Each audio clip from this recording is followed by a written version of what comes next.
Selamat datang di channel kami, jangan lupa like dan subscribe channel di bawah ini.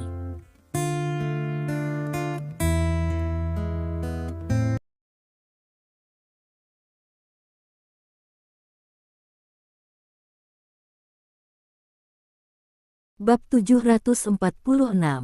Stephen Lin berdiri dari kursinya, lalu berjalan lurus ke Chen Dong di depannya.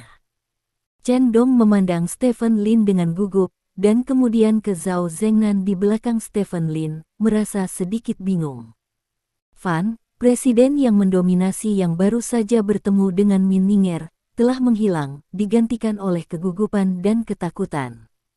Stephen Lin berjalan ke Chen Dong, memandang Chen Dong dan berkata, "Apakah kamu tidak tahu siapa aku sejak kamu menemukan tempat ini?"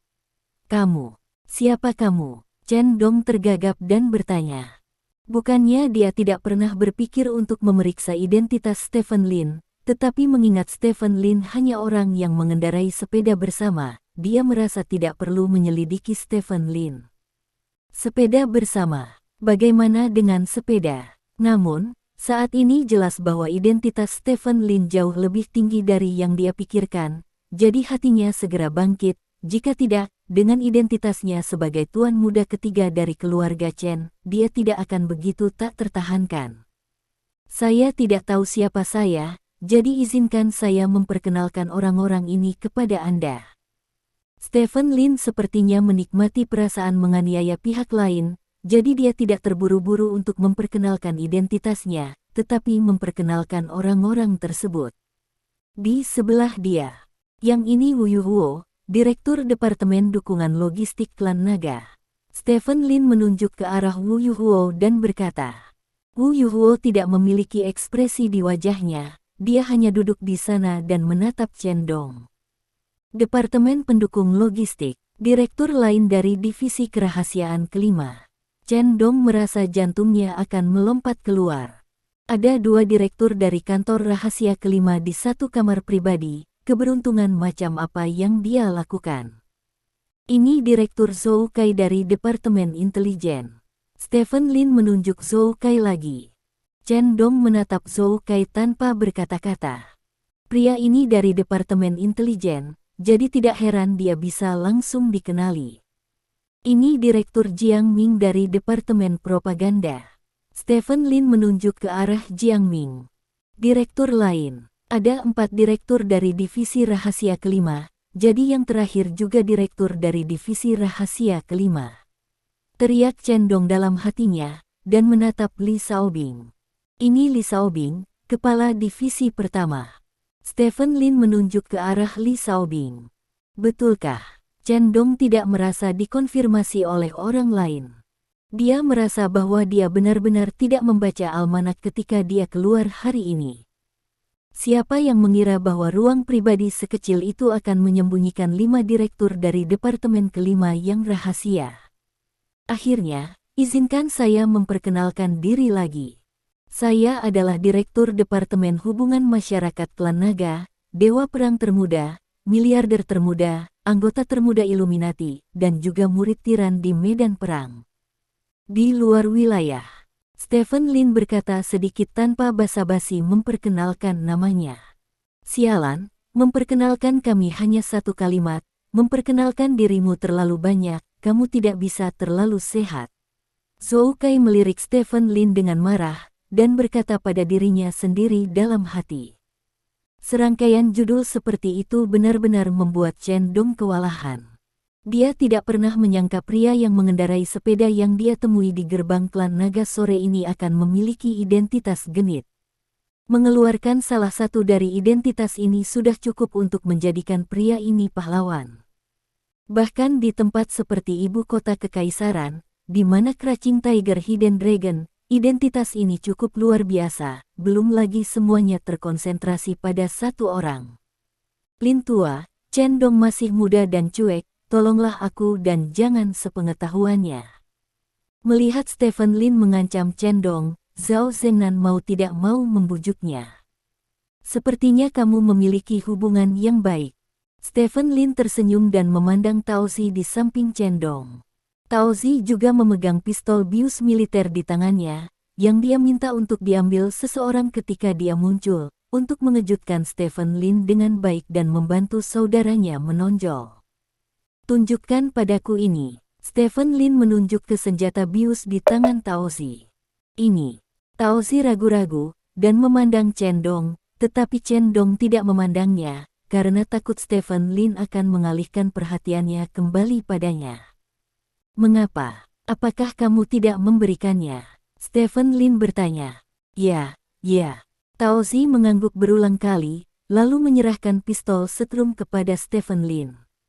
Stephen Lin menimbang senjata bius di tangannya, dan kemudian berkata, pistol bius militer ini benar-benar lebih berat daripada senjata polisi biasa, tetapi benda ini benar-benar barang selundupan di pasaran. Satu tingkat, di mana Anda mendapatkannya, dan Anda telah melakukannya begitu banyak. Aku tidak tahu.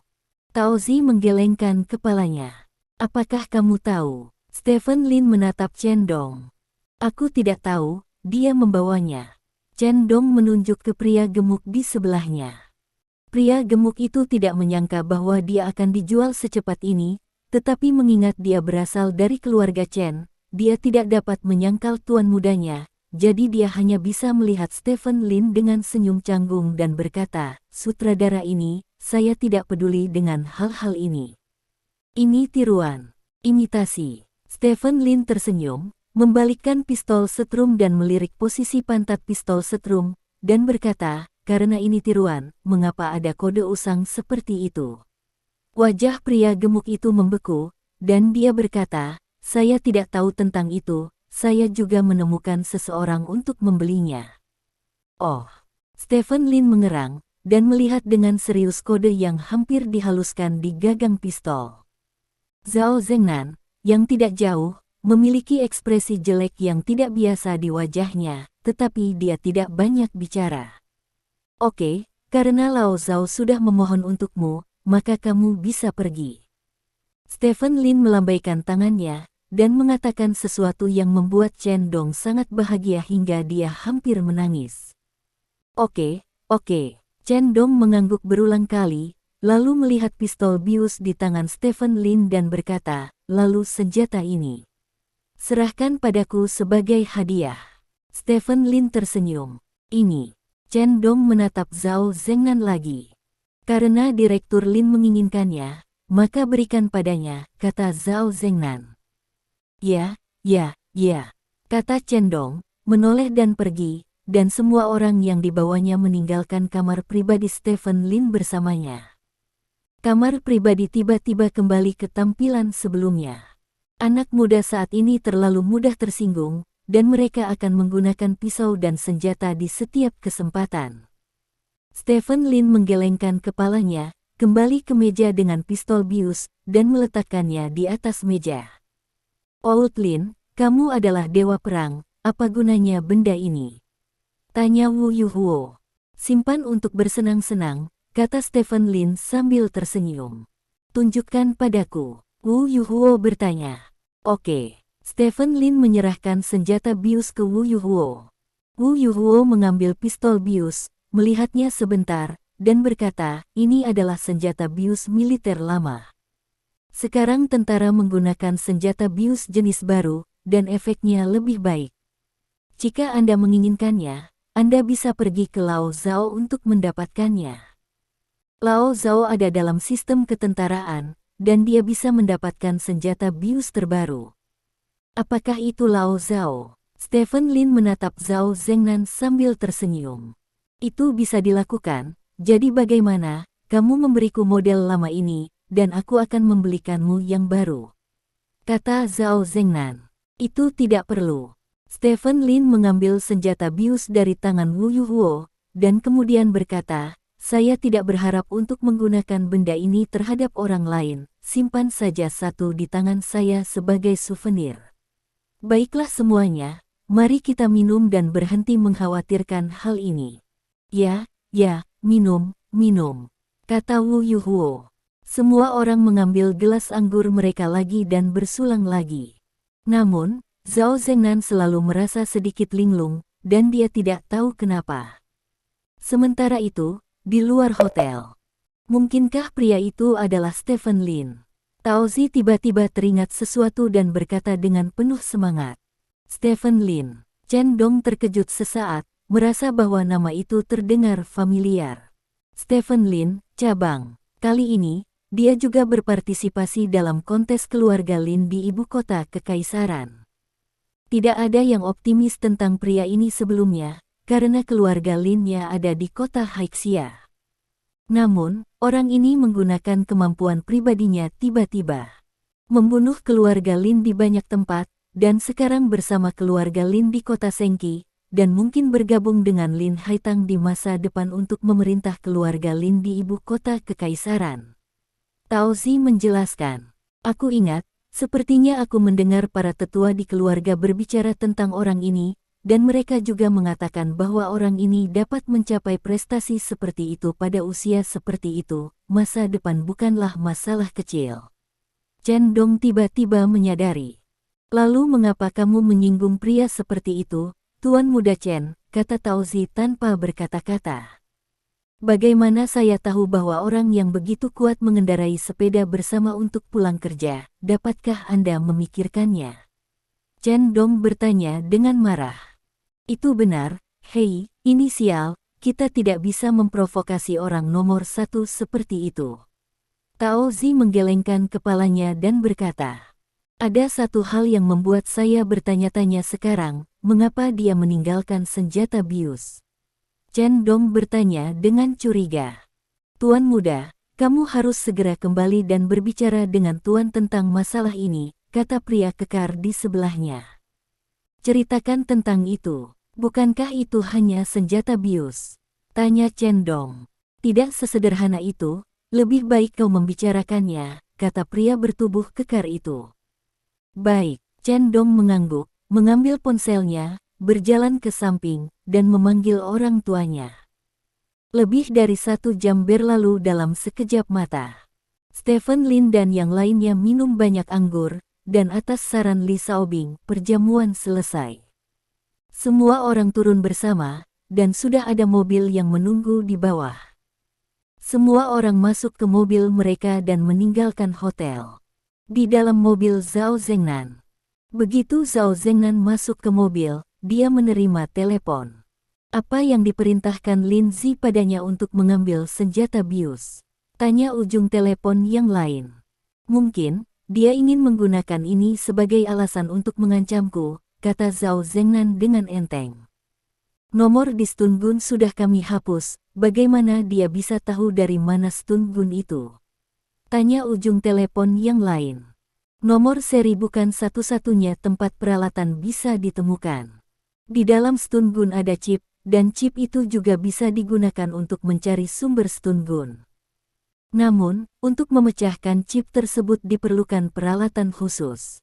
Untuk militer, dan dia mungkin tidak dapat memecahkannya. Bahkan jika retak, tidak apa-apa, selama Anda tidak mengakui bahwa senjatanya diambil dari putra Anda, kata Zhao Zengnan. Itu bagus. Zhou Jiageng, terkejut atau tidak? Bab 747. Di dalam mobil Stephen Lin. Stephen Lin menyilangkan kakinya dan memegang senjata bius di tangannya. Ini adalah pencapaian terbesar dari perjalanannya. Dia tidak pernah menyangka bahwa generasi kedua yang kaya dari Presiden Fan yang mendominasi akan dapat mengiriminya hal seperti itu. Apakah ini ada hubungannya dengan Zhao Zengnan? Stephen Lin tidak dapat menahan diri untuk tidak bergumam. Jika hal ini benar-benar ada hubungannya dengan Zhao Zengnan, maka dia pasti memiliki cara ekstra untuk berurusan dengan Zhao Zengnan. Stephen Lin melirik kode yang benar-benar hilang. Kode adalah cara terpenting untuk menentukan asal stun gun. Tanpa kode, sulit untuk menentukan dari mana stun gun berasal.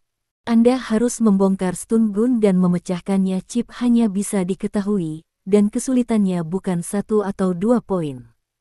Stephen Lin menelepon Dong Jian dan menjelaskan secara singkat apa yang terjadi malam ini. Jika dapat dipastikan bahwa senjata bius ini berasal dari Zhao Zengnan, maka tidak diragukan lagi itu akan mengkonfirmasi reputasi Zhao Zengnan sebagai penyelundup senjata.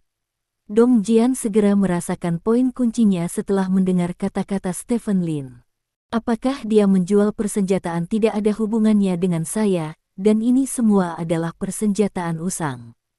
Saya hanya berpikir karena saya telah mengalahkan Departemen Intelijen, Departemen Pertama, dan Departemen Pendukung Logistik, Departemen Angkatan Bersenjata dan Departemen Propaganda akan dilepaskan.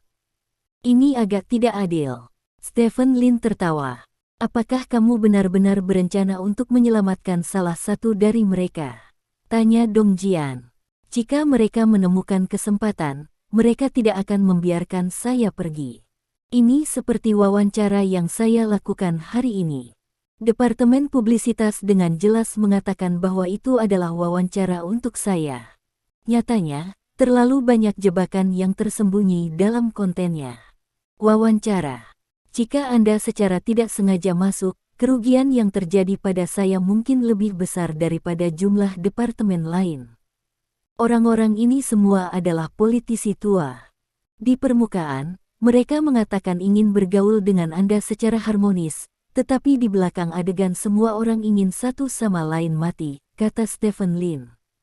Dalam hal ini, kamu benar-benar perlu mencari tahu asal stun gun yang kamu pegang, tetapi bahkan jika kamu mengetahui bahwa itu berasal dari angkatan bersenjata klan naga, sekarang stun gun ada di tanganmu dan itu tidak terlihat oleh semua orang. Zhao Zengnan dapat dikatakan bahwa Anda mengganti senjatanya di tengah jalan, kata Dong Jian.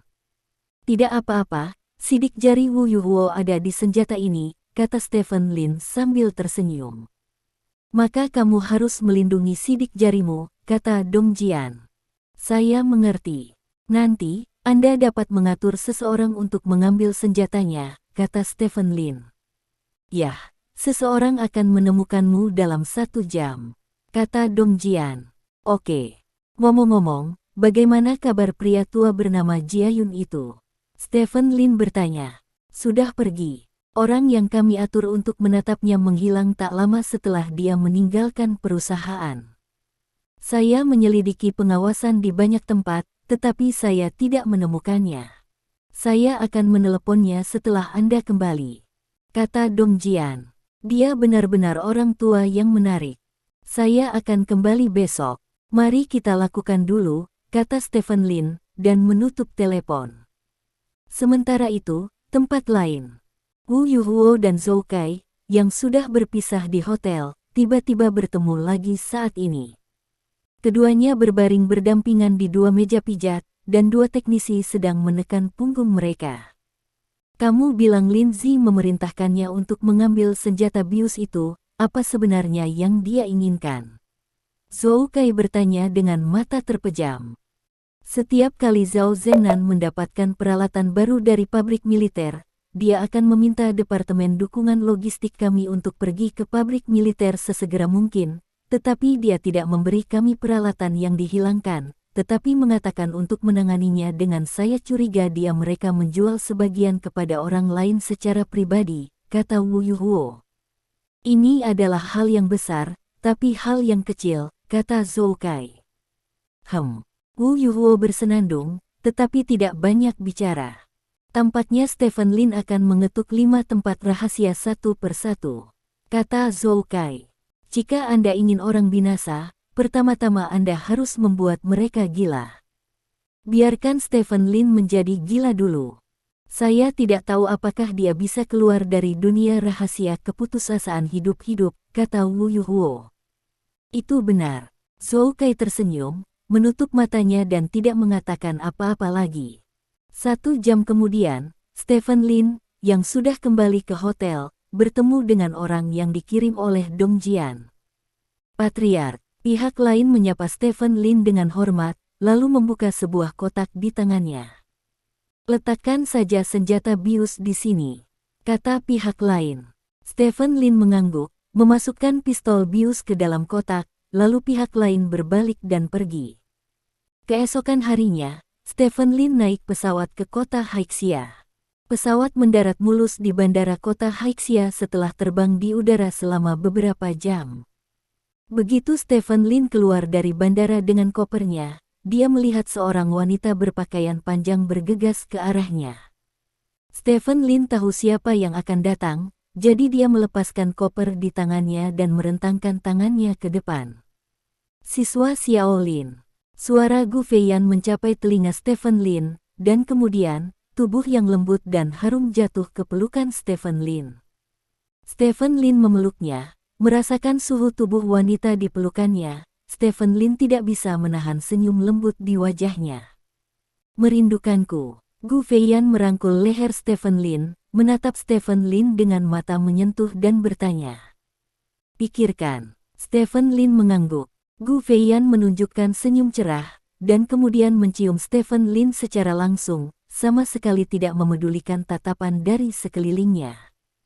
Ciuman ini sepertinya berciuman selamanya. Setelah sekian lama, Gu Feiyan dengan enggan berpisah dari Stephen Lin. Ayo pergi, masuk ke mobil, kata Gu Feiyan sambil memegang tangan Stephen Lin. Stephen Lin mengangguk, lalu masuk ke Hyundai Gu Feiyan bersama Gu Feiyan. Stephen Lin duduk di kursi pengemudi, sementara Gu Feiyan duduk di kopilot. Haruskah saya mengganti mobil untuk Anda? Stephen Lin menyalakan mobil dan berkata, tidak perlu, mobil itu hanya alat transportasi. Gu Feiyan menggelengkan kepalanya. Stephen Lin tersenyum dan tidak memaksa. Gu Feiyan adalah tipe wanita yang memiliki kebutuhan hidup materi yang sangat rendah.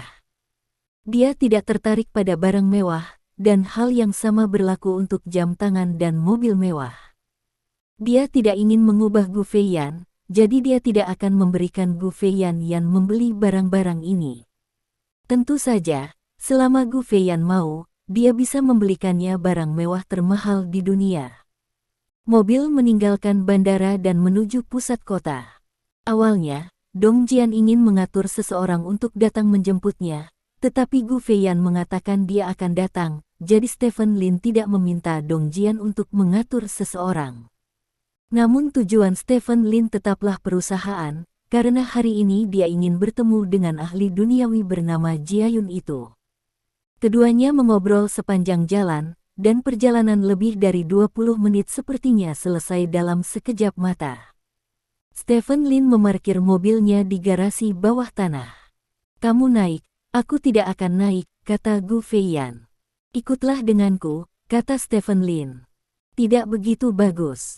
Gu Feiyan ragu-ragu, lagi pula, beberapa bulan yang lalu, dia hanyalah seorang pengacara di sebuah firma hukum yang bekerja sama dengan Lin Group, dan pada saat itu, Lin Group memiliki kekasihnya.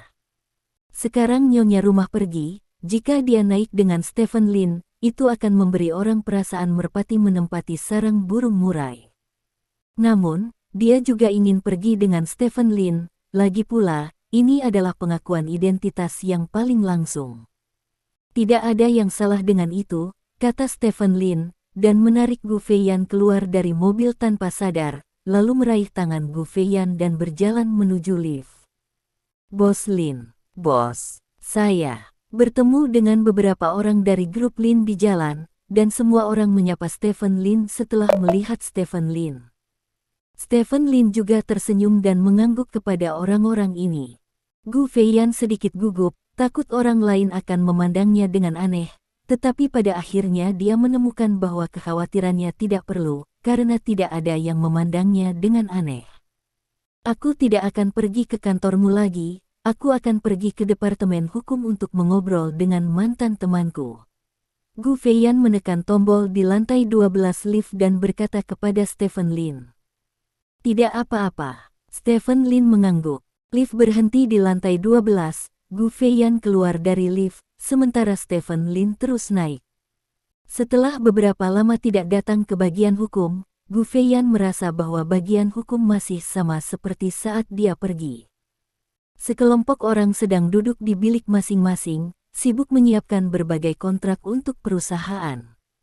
Hei, siapa yang ada di sini? Suara seorang wanita tiba-tiba terdengar dari samping. Gu Feiyan menoleh dan menemukan bahwa itu adalah seseorang yang dia kenal. Wang Xuan, kata Gu Feiyan sambil tersenyum. Feiyan, wanita bernama Wang Xuan berjalan dengan gembira ke sisi Gu Feiyan dan memeluk Gu Feiyan. Gu Feiyan juga saling berpelukan dengan gembira. Pergerakan keduanya menarik perhatian orang-orang di sekitar, dan semua orang melihat ke sisi ini satu demi satu. Setelah mengetahui bahwa itu adalah Gu Feiyan, semua orang bangkit dan berjalan ke Gu Feiyan untuk menyapa Gu Feiyan. Feiyan, lama tidak bertemu. Feiyan, kenapa kamu kembali? Aku sangat merindukanmu. Mendengar salam hangat semua orang, Gu Feiyan berkata sambil tersenyum, aku juga merindukanmu. Aku tidak berharap kamu begitu baik, dan kamu merawat bos besar kami tanpa bersuara. Wang Xuan berkata sambil tersenyum. Gu Feiyan memandang pihak lain dengan heran dan bertanya, bagaimana kamu tahu? Apa yang saya tahu? Sekarang berita tentang Anda dan bos besar telah menyebar ke seluruh kota Haixia. Semua orang mengatakan bahwa Anda adalah kekasih yang pada akhirnya akan menikah. Hei, Feiyan, Anda benar-benar luar biasa. Impian utama saya, menikah dengan orang kaya dan suami yang tampan. Wang Xuan berkata dengan emosi. Jangan bicara omong kosong, mimpiku bukan menikah dengan pria seperti itu, aku hanya menyukai Stephen. Dan aku belum menikah dengannya, jelas Gu Feiyan. Oh, jangan jelaskan, semua orang sudah dewasa, siapa yang tidak mengerti? Wang Xuan memberi Gu Feiyan tatapan yang kamu mengerti. Gu Feiyan tersenyum tak berdaya, dan berhenti menjelaskan terlalu banyak, karena beberapa penjelasan akan membuatnya merasa bersalah, jadi dia menemukan topik acak dan mengalihkan perhatian semua orang ke tempat lain. Bab 748. Ada banyak orang di Departemen Hukum Grup Lin yang memiliki hubungan baik dengan Gu Feiyan, dan Gu Feiyan hampir menjadi pemilik masa depan, jadi semua orang sangat antusias dengan Gu Feiyan. Setelah mengobrol lama, Gu Feiyan berkata, aku akan ke kamar mandi, aku akan kembali sebentar lagi. Setelah berbicara, Gu Feiyan berbalik dan berjalan ke samping. Di tengah jalan, Gu Feiyan tiba-tiba teringat bahwa dia telah meninggalkan ponselnya di atas meja, jadi dia menoleh dan berjalan kembali. Ketika dia baru saja berjalan ke pintu, Gu Feiyan mendengar suara Wang Xuan dari dalam pintu. Memang benar burung pegar menerbangkan cabang dan berubah menjadi burung phoenix. Gu Feiyan ini terlihat sangat murni sebelumnya, tapi dia adalah pelacur yang licik.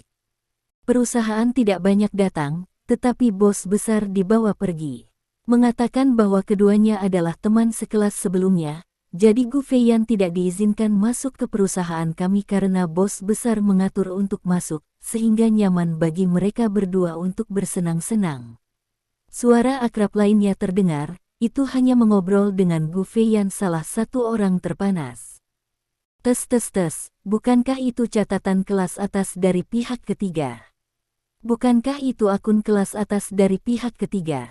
Suara Wang Xuan terdengar lagi, izinkan saya memberitahu Anda, saya tahu Gu Feiyan ini tidak mudah.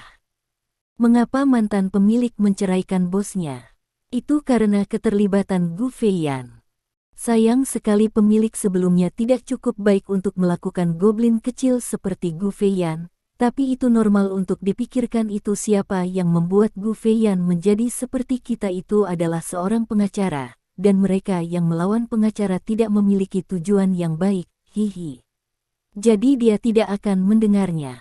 Jika kamu mendengarnya, kamu bisa mendengarnya. Jangan berani membiarkan orang mengatakannya, hentikan.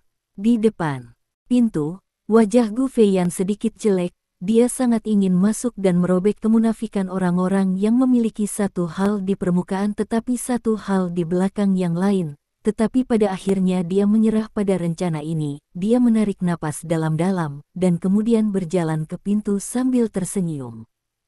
Orang-orang di dalam pintu yang beberapa saat yang lalu masih menyimpan semua jenis kepahitan dan sarkasme sekarang memiliki senyum tulus dan ramah di wajah mereka. Feiyan, kapan kamu berencana untuk menikah? Maka kamu harus mentraktir kami anggur pernikahan, kata Wang Xuan sambil tersenyum. Pernikahan, kamu bisa menikah kapan saja, tapi kamu mungkin tidak bisa melakukannya untuk pernikahan. Kamu juga tahu bahwa mengetahui takdirmu ada di sana.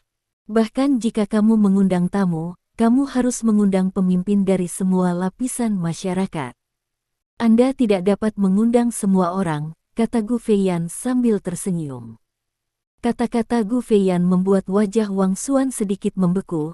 Dia berkata sambil mencibir, Feiyan, lihat apa yang kamu katakan, hubungan kita ada di sana, aku dari keluarga kelahiranku. Xuan, kita akrab, tapi jangan mencoba bergaul denganku, jangan berpikir bahwa aku menemukan pacar yang baik dan kamu berhubungan denganku. Jika seseorang yang tidak mengenalmu melihat ini, mereka akan berpikir kamu adalah orang yang sia-sia. Gu Feiyan tersenyum. Kata-kata Gu Feiyan membuat wajah Wang Xuan benar-benar gelap. Namun, menghadapi Gu Feiyan, Wang Xuan tidak berani merobek wajahnya. Bagaimanapun, ini adalah pemiliknya. Feiyan, aku hanya menganggapmu sebagai teman, aku tidak ingin bergantung padamu, kamu menyalahkanku. Kata Wang Xuan. Hahaha, aku hanya bercanda, lihat betapa seriusnya kamu, jika kamu menikah nanti, bukan hanya kamu, tetapi kamu semua akan diundang. Gu Feiyan tersenyum dan berkata kepada yang lain. Itu bagus. Orang-orang di sekitar tertawa dan mengangguk. Lagi pula, ini adalah satu-satunya kesempatan bagimu untuk berhubungan dengan masyarakat kelas atas, kata Gu Feiyan lagi. Begitu kata-kata itu keluar, orang-orang di sekitar saling memandang dengan ekspresi malu. Oke, aku akan mencari pacarku, selamat tinggal semuanya. Gu Feiyan tersenyum dan melambai kepada semua orang, lalu berbalik dan pergi, meninggalkan semua orang dengan punggung yang bangga dan cantik. Semua orang di Departemen Hukum terlihat sangat malu, dan sikap Gu Feiyan banyak berubah dari sebelum pergi ke toilet.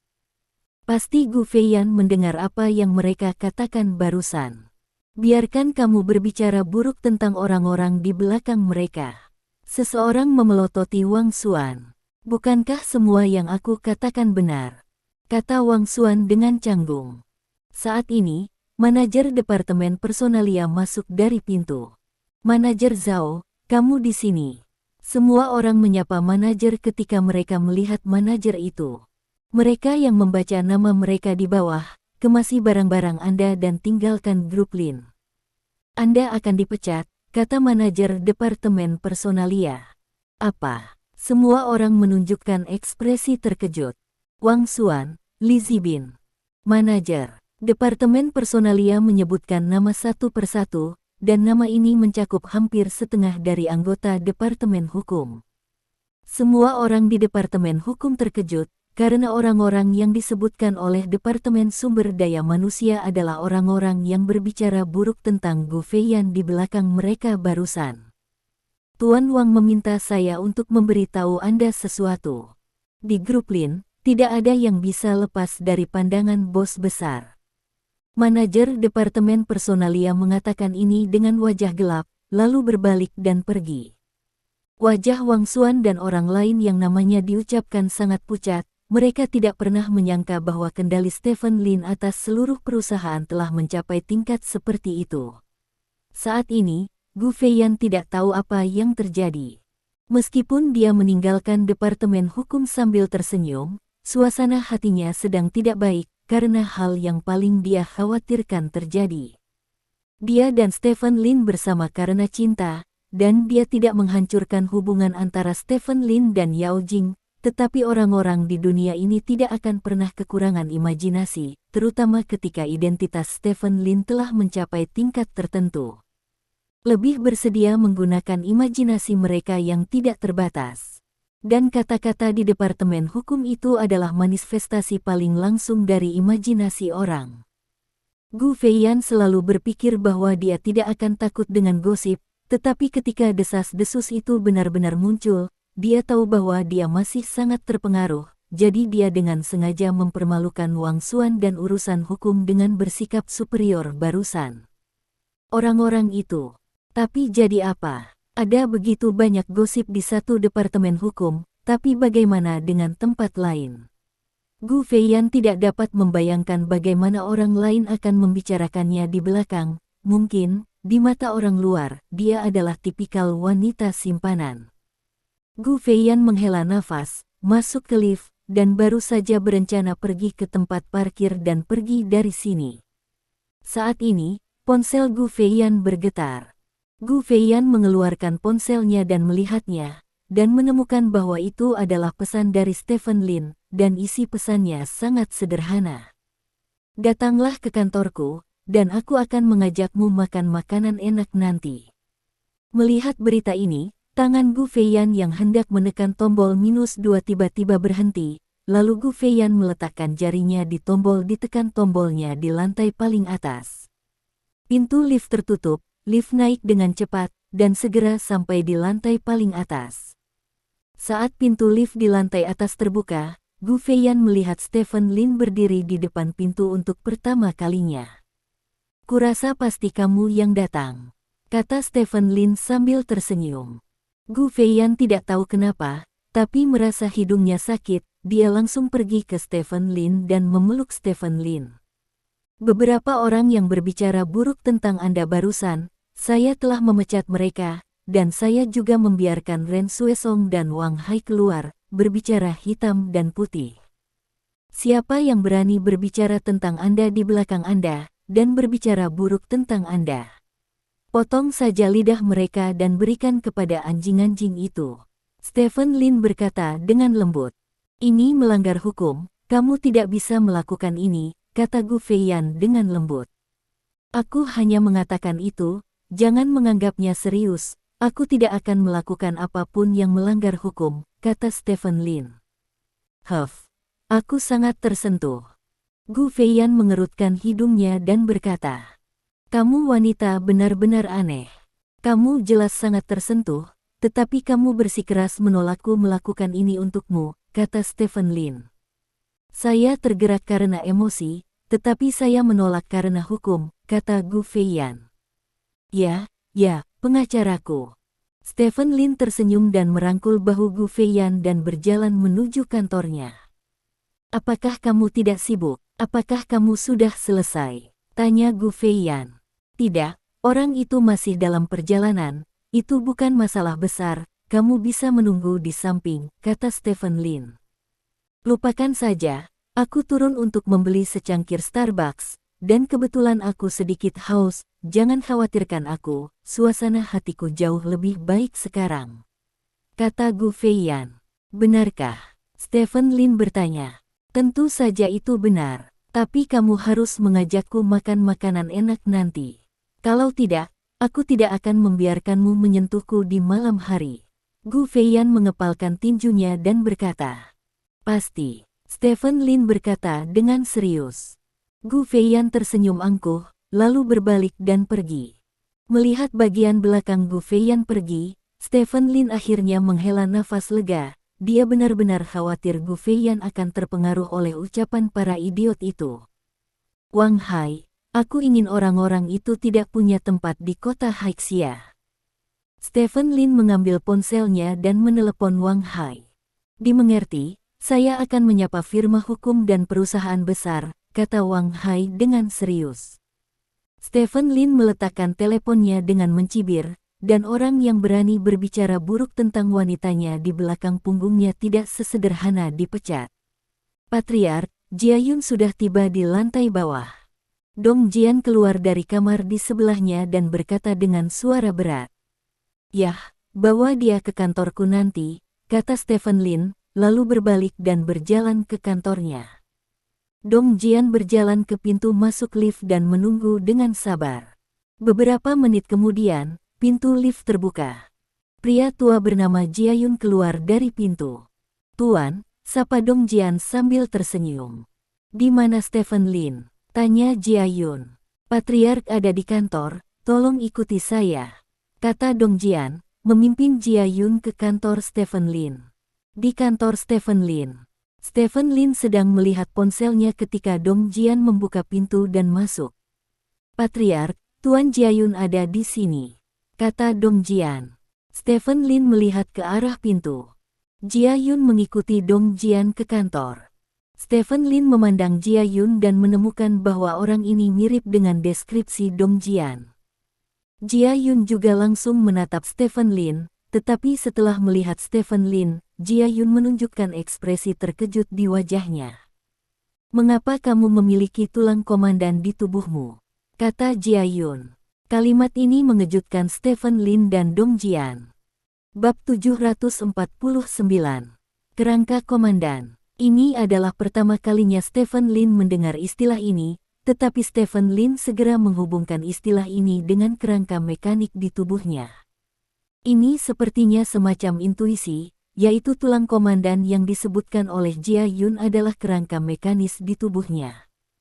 "Orang tua, apa kerangka komandan yang kamu bicarakan?" Stephen Lin bertanya. "Apakah kamu tidak tahu nama sepasang tulang di tubuhmu ini?" Jia Yun mengerutkan kening dan bertanya di depan Stephen Lin. "Tulang di tubuhku." Mendengar kata-kata Jia Yun, Stephen Lin semakin yakin bahwa yang dia bicarakan adalah kerangka mekanis di tubuhnya. Apa yang membuat Stephen Lin bingung, bagaimana Jia Yun melihat ada kerangka mekanik di tubuhnya secara sekilas. Bisakah matanya melihat menembus? Dong Jian berjalan ke pintu, menutup pintu, dan menekan tombol di sisi pintu pada saat bersamaan. Dengan keras, seluruh kantor itu langsung disegel dan diubah menjadi kotak besi. "Tuan, bagaimana Anda tahu ada sesuatu di tubuh saya?" Stephen Lin bertanya dengan suara yang dalam. Tentu saja aku tahu." Jia Yun tersenyum dengan tenang dan berkata, "Aku juga tahu bahwa mata kananmu adalah murid hantu." Hah? Stephen Lin menjadi semakin ingin tahu tentang lelaki tua bernama Jia Yun di depannya. Melihat kerangka mekanis di tubuhnya, dan bahkan pupil hantu di mata kanannya, jelas bahwa lelaki tua ini tidak sederhana. "Hal-hal ini pada Anda adalah semua petualangan Anda di medan perang asing, bukan?" tanya Jia Yun. "Ya." Stephen Lin mengangguk, karena pihak lain telah melihat kerangka mekanisnya, dia tidak perlu menyembunyikannya. "Tidak heran bunga jedah akhirnya jatuh ke tanganmu. Keberuntunganmu tidak sebanding dengan orang biasa." Jia Yun menghela nafas. "Orang tua, pernahkah kamu melihat kerangka buatan semacam ini di tubuhku di medan perang di luar wilayah?" Stephen Lin bertanya dengan rasa ingin tahu. "Itu benar. Melihatmu, kamu sepertinya tidak tahu cerita tentang kumpulan tulang di tubuhmu," tanya Jia Yun. "Aku tidak tahu. Aku menemukan kerangka mekanik ini di ruangan yang rusak. Aku hampir mati saat itu. Aku naik ke gudang transformasi dan mengaktifkan tombolnya. Ketika aku bangun, ada satu set mekanik tambahan kerangka di tubuhku." "Kerangka," kata Stephen Lin. "Kerangka mekanik, itu adalah kerangka komandan yang baik. Kamu menyebutnya kerangka mekanik. Jika orang-orang yang mati itu tahu bahwa kamu memanggil kerangka komandan dengan itu, mereka pasti akan marah," kata Jia Yun dengan senyum aneh di wajahnya. "Mereka yang meninggal." Stephen Lin peka terhadap beberapa informasi dalam kata-kata Jia Yun. "Izinkan saya mengatakan yang sebenarnya, Junior, set tulang komandan ini adalah harta mutlak bahkan di medan perang asing, tetapi Anda baru saja menyelesaikan fusi dengannya, dan tampaknya Anda belum menagihnya. Jika Anda beruntung cukup untuk mendapatkannya dengan beberapa batu energi di medan perang asing, Anda dapat mengisi ulang set tulang komandan Anda. Antara lain, jika Anda mengisi ulang hingga 100%, Anda hampir tidak akan bertemu lawan di dunia ini," kata Jia Yun. "Terburu-buru hingga 100% dan tidak akan ada lawan di dunia ini." Stephen Lin menatap Jia Yun dengan ngeri. Meskipun dia sangat kuat sekarang, dia selalu percaya bahwa ada gunung di balik gunung, dan ada terlalu banyak master di dalamnya. Dunia ini, ada juga banyak orang yang mengalami petualangan di medan perang asing. Bahkan jika dia diberikan 20 atau 30 tahun, dia tidak akan berani mengatakan bahwa dia akan menjadi tak terkalahkan di dunia. Tanpa diduga, Jia Yun akan mengatakan bahwa dia akan menjadi mampu melakukannya selama dia mengisi tulang komandan dengan energi 100%. Tak terkalahkan di dunia, ini sedikit di luar pengetahuannya. Kalau tidak, hanya menggabungkan tulang komandan sudah cukup untuk membuatmu lebih kuat dari rata-rata dewa perang. Setelah kamu mengisi 10%, bahkan 10 dewa perang teratas tidak akan menjadi lawanmu. Pada saat itu, kamu tidak akan berada di sini apakah tidak ada lawan yang tersisa. Kata Jia Yun. Kepala 10 dewa perang teratas adalah Xiao Chen-tian. Jika dia lebih kuat darinya, tidak dapat dikatakan bahwa dia tidak memiliki lawan di dunia ini, bukan? Ada begitu banyak makhluk kuat di medan perang asing, tidak ada jaminan bahwa akan ada orang yang jauh lebih kuat dari Xiao Chen-tian.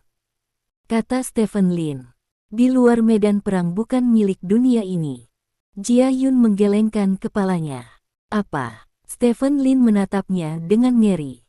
Jangan bicara tentang itu, Junior, karena kamu cukup beruntung mendapatkan kerangka komandan, maka kamu dianggap setengah dari orang-orang di medan perang asing, jadi aku tidak akan mempersulitmu, serahkan saja bunga jedah. Kata Jia Yun. Setengah orang di medan perang di luar wilayah. Kata-kata Jia Yun membuat Stephen Lin sedikit bingung. Kamu akan memahami beberapa hal ketika kamu mencapai tingkat yang cukup, dan ini belum saatnya kamu mengetahui hal-hal ini, kata Jia Yun. Oke. Stephen Lin mengangkat bahu, lalu membuka laci meja di depannya, dan mengeluarkan sebuah kotak dari situ. Ini bunga jedah yang kamu inginkan. Stephen Lin menyerahkan kotak itu kepada Jia Yun. Jia Yun mengambil kotak itu, membukanya untuk dilihat, lalu menutup kotak itu lagi. Serahkan saja padaku, tanya Jia Yun.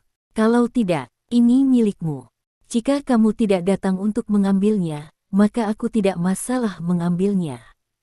Sekarang kamu kembali untuk mengambilnya, aku hanya bisa mengembalikannya ke pemilik aslinya, kata Stephen Lin. Itu benar. Jia Yun mengangguk dengan serius, lalu memandang Stephen Lin dan berkata, demi memberiku bunga jedah dengan begitu sederhana, izinkan aku memberitahumu sesuatu. Petik 2. Apa yang kamu bicarakan? Kata Stephen Lin. Ada batu energi di bagian terdalam dari area kelima dari dunia rahasia keputusasaan. Dia ada di konsol. Meskipun dia mungkin tidak memiliki banyak energi yang tersisa setelah waktu yang lama, itu seharusnya bisa memberimu komandan tulang energi. Jika Anda memasuki distrik kelima, jangan terobsesi dengan segala sesuatu di tengah, langsung saja pergi ke titik terdalam, kata Jia Yun. Bagaimana kamu tahu? Stephen Lin bertanya. Kamu tidak tahu apa yang seharusnya tidak kamu ketahui, dan kamu tahu apa yang harus kamu ketahui. Ingat, batu energi itu berbentuk heksagonal, dengan pola matahari di atasnya. Setelah selesai berbicara, Jia Yun berbalik dan berjalan keluar. Dong Jian bergegas ke pintu dan menekan tombol di pintu. Pintu kantor terbuka secara otomatis, dan Jia Yun keluar dari kantor Stephen Lin dan menghilang di depan Stephen Lin dan Dong Jian. Apa asal-usul awan penggerak ini? Stephen Lin bertanya dengan cemberut. Aku tidak tahu. Mendengarkan banyak hal yang dia katakan sebelumnya, aku selalu merasa dia tidak terlihat seperti orang dari dunia ini, kata Dong Jian. Yah, aku juga bisa mendengarnya. Mendengarkan apa yang dia katakan, dia sepertinya berasal dari medan perang ekstrateritorial. Area kelima dari medan perang ekstrateritorial belum pernah dibuka, tetapi dia tahu ada batu energi di dalamnya. Jika dia ingin menjelaskan semua ini, hanya saja dia adalah orang di medan perang di luar wilayah, kata Stephen Lin. Kalau begitu, maka rumor itu benar, kata Dong Jian dengan wajah serius. Stephen Lin mengangguk. Ada desas-desus di medan perang asing bahwa selain semua jenis hewan dan tumbuhan, ada juga penduduk lokal di medan perang asing. Oleh karena itu, bahkan jika Anda bertemu penduduk lokal di medan perang di luar wilayah, itu sulit untuk menilai apakah mereka orang lokal atau orang luar. Legenda itu bertahan lama, tetapi karena tidak ada berita tentang penduduk setempat yang tertangkap, legenda itu berakhir begitu saja. Kini kemunculan Jia Yun membuat Stephen Lin percaya pada legenda tersebut. Jika memungkinkan, dia ingin mengobrol dengan Jia Yun, tetapi jelas pihak lain tidak ingin mengobrol dengannya. Distrik kelima dari alam rahasia putus asa ini, aku benar-benar harus pergi, kata Stephen Lin. Patriark, saya punya nomor telepon Jiayun di sini. Mungkin Anda bisa lebih sering berhubungan dengannya di masa depan, dan mungkin ada keuntungan tak terduga, kata Dong Jian. Stephen Lin mengangguk, dan kemudian bertanya, bagaimana pekerjaan pemurnian obat rahasia Senong? Berita dari Departemen R&D adalah bahwa itu akan selesai besok, kata Dong Jian. Berapa banyak? Stephen Lin bertanya. Bunga jedah yang kamu tinggalkan tidak banyak, hanya cukup untuk memurnikan satu, kata Dong Jian. Satu porsi sudah cukup. Lagi pula, ini obat, dan tidak baik minum terlalu banyak, kata Stephen Lin. Memang, mengandalkan obat untuk meningkatkan diri sendiri hanya dapat dianggap sebagai bitah, dan Anda telah meminumnya banyak. Saya telah membaca catatan terkait bahwa Anda tidak dapat meminum terlalu banyak obat rahasia Senong. Semakin banyak Anda meminumnya, semakin kurang efektif itu akan terjadi, kata Dong Jian. Saya mengerti. Stephen Lin mengangguk, lalu melihat arlojinya dan berkata, saya harus menemani pacar saya, hubungi saya jika Anda butuh sesuatu. Oke, Dong Jian mengangguk. Stephen Lin keluar dari kantor, turun, dan memanggil Gu Feiyan. Tidak lama kemudian, Gu Feiyan datang ke Stephen Lin dengan membawa 2 cangkir Starbucks. Masalahnya diselesaikan begitu cepat, Gu Feiyan bertanya dengan heran. Tentu saja, Stephen Lin mengangguk, lalu tiba-tiba mengulurkan tangan dan meraih tangan Gu Feiyan dan berjalan keluar perusahaan. Kemana kamu pergi? Gu Feiyan bertanya. Tentu saja aku mengajakmu makan makanan enak. Hanya saat kamu kenyang kamu bisa memberiku makan, Stephen Lin berkata sambil tersenyum. Gu Feiyan tersipu, dan berkata dengan genit, aku tidak mudah diberi makan. Aku juga. Stephen Lin berkedip ke arah Gu Feiyan dengan ambigu. Lalu apa yang akan kita makan? Gu Feiyan bertanya. Apa yang ingin kamu makan? Stephen Lin bertanya. Aku juga tidak tahu, ayo belanja dulu, kata Gu Feiyan. Baiklah. Stephen Lin mengangguk, lalu berjalan menuju jalan pejalan kaki di sebelahnya bergandengan tangan dengan Gu Feiyan. Saat berjalan di depan Starbucks, Stephen Lin melihat fasad Starbucks sedang direnovasi. Tiba-tiba beberapa kata tertulis di pintu. Restoran Sismel sedang direnovasi, harap nantikan. Melihat kalimat ini, Stephen Lin sedikit terkejut. Akan ada restoran baru bernama Sismel. Dikatakan sangat populer di kota Beijing. Ini adalah restoran selebritas internet, kata Gu Feiyan. Yah, aku pergi makan, kata Stephen Lin. Bagaimana rasanya? Gu Feiyan bertanya. Rasanya enak, Stephen Lin mengangguk. Bagaimana kalau kita datang dan makan setelah pembukaan? Tanya Gu Feiyan. Baik. Stephen Lin mengangguk, dan melihat fasad yang masih dalam renovasi. Mengapa dia membuka toko di Stride City? Bab 750. Hari berikutnya, Stephen Lin mendapatkan obat rahasia Senong yang telah lama ditunggu-tunggu dari Dong Jiana. Naga masih mencari bunga sakura di seluruh dunia, tapi aku sudah memurnikan obat rahasia Senong, tes. Stephen Lin melihat obat rahasia Senong di tangannya dan menggelengkan kepalanya dengan bangga. Hanya ada 3 hari tersisa sebelum pembukaan Secret Realm of Despair. Apakah kamu ingin mengambilnya sekarang? Tanya Dong Jian. Gunakan, 3 hari sudah cukup, Stephen Lin berkata, dan langsung meminum obat rahasia Senong. Seperti apa rasanya? Dong Jian bertanya dengan rasa ingin tahu. Tidak berbau. Hanya aroma bunga yang samar, kata Stephen Lin. Bagaimana rasanya? Dong Jian bertanya lagi. Tidak. Stephen Lin menggelengkan kepalanya. Pada saat ini, arus hangat tiba-tiba muncul dari perut Stephen Lin, seolah-olah perasaan sekresi asam lambung yang berlebihan. Agak panas, kata Stephen Lin. Begitu kata-kata itu jatuh, Stephen Lin tiba-tiba merasakan sensasi terbakar di lengannya. Stephen Lin mengangkat tangannya untuk melihatnya, dan menemukan sejumlah 0,01% muncul di lengannya. Diisi ulang, Stephen Lin berkata dengan heran. Mengisi daya. Dong Jian memandang dengan rasa ingin tahu ke lengan Stephen Lin, dan juga melihat nomor di tangan Stephen Lin. Apakah ini sedang mengisi daya? Tanya Dong Jian. Stephen Lin mengangguk, menatap tangannya. Saat ini, angka di lengan tiba-tiba berubah dari 0,01% menjadi 0,02%. Meningkat, kata Dong Jian dengan heran. Itu seharusnya efek dari obat rahasia Senong. Saya pikir pengisian harus menjadi energi yang mirip dengan energi listrik. Sekarang sepertinya ada banyak cara untuk mengisi daya, kata Stephen Lin. Lalu apakah kamu merasakan perubahan pada tubuhmu sekarang? Tanya Dong Jian. Tidak ada perubahan, tetapi suhu tubuhnya sedikit tinggi, kata Stephen Lin, mengulurkan tangan untuk menyentuh dahinya. Suhu di dahinya hampir mendekati suhu demam. Mungkin persentase pengisiannya terlalu rendah, kata Dong Jian. Ya. Stephen Lin mengangguk dan berkata, pengisian ulang harus menjadi proses yang berkelanjutan. Baru saja ini telah berubah dari 0,01 menjadi 0,02, dan akan segera menjadi 0,03. Itu benar-benar menjadi 0,03%. Ini seperti mengisi daya ponsel. Saya hanya tidak tahu seberapa banyak obat rahasia Senong ini dapat mengisi daya Anda. Alangkah baiknya jika dapat diisi penuh secara langsung. Dong Jian tertawa. Jika ini bisa langsung diisi, beberapa porsi yang saya makan sebelumnya mungkin akan mengejutkan saya.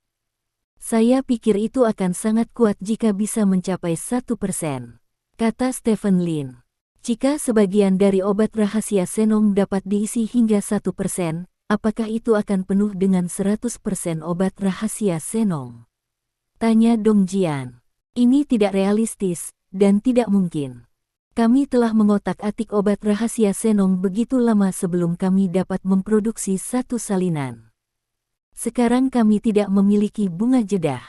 Butuh beberapa tahun untuk menunggu batch berikutnya bunga jedah, dan kami belum memilikinya. Mengetahui bahwa dia tumbuh di sana, bahkan jika satu porsi obat rahasia Senong benar-benar dapat mengisi 1%, sulit bagi kami untuk menggunakannya dalam dosis besar. Apalagi pengisiannya efek obat rahasia Senong harus membusuk karena jumlah penggunaan meningkat. Pada tahap selanjutnya, mungkin tidak ada efek pengisian, kata Stephen Lin. Jadi kita masih harus menemukan batu energi, kata Dong Jian. Ya, Stephen Lin mengangguk, dan berkata, cara tercepat untuk mengisi ulang adalah di medan perang di luar wilayah.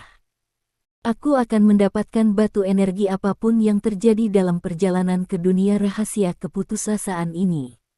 Ini pasti akan berhasil, kata Dong Jian. Stephen Lin tersenyum dan berkata, jangan bicarakan ini, bagaimana perang antara kota Sengqi dan kota Beiji sekarang.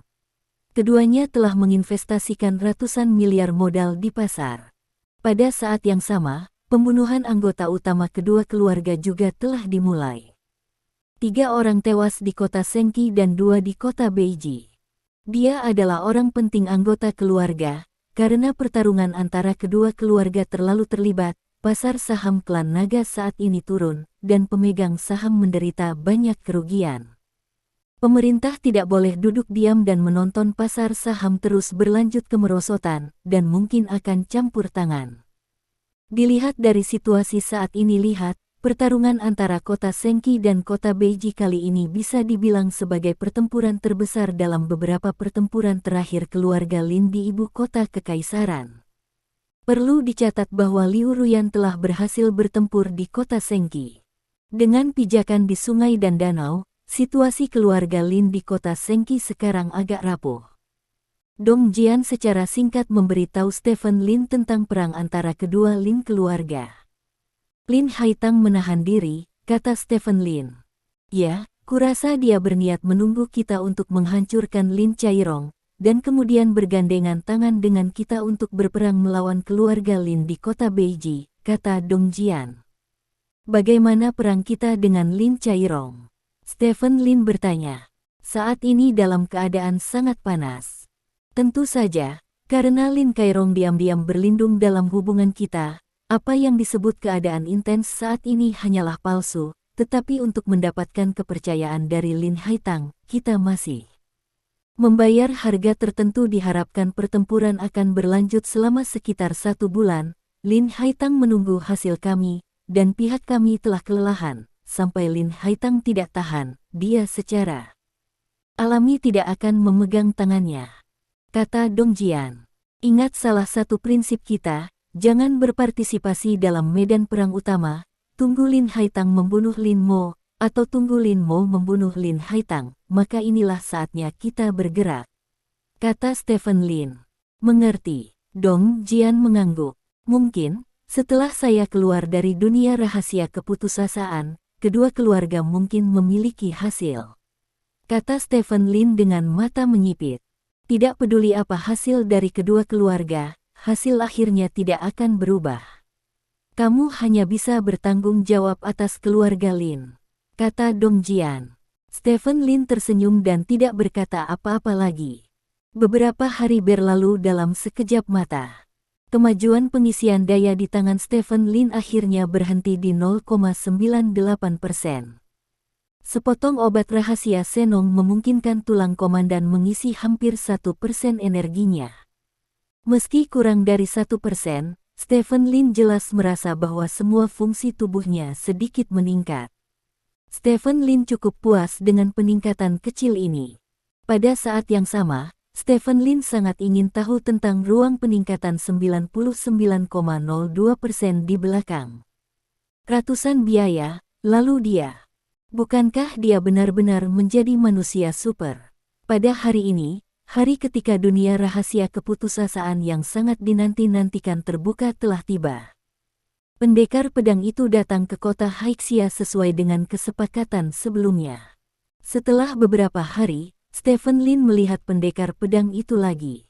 Saat ini, pendekar pedang itu terlihat sama seperti sebelumnya, wajahnya seperti papan peti mati, dan tidak ada ekspresi lain di wajahnya. Swordsman. Tidak, swordsman, semua orang terlihat seperti pendamping, jangan memasang wajah datar, tersenyum saja, kata Stephen Lin sambil tersenyum. Suatu hari, kamu akan membayar harga untuk semua yang kamu katakan dan lakukan, kata pendekar pedang tanpa ekspresi di wajahnya.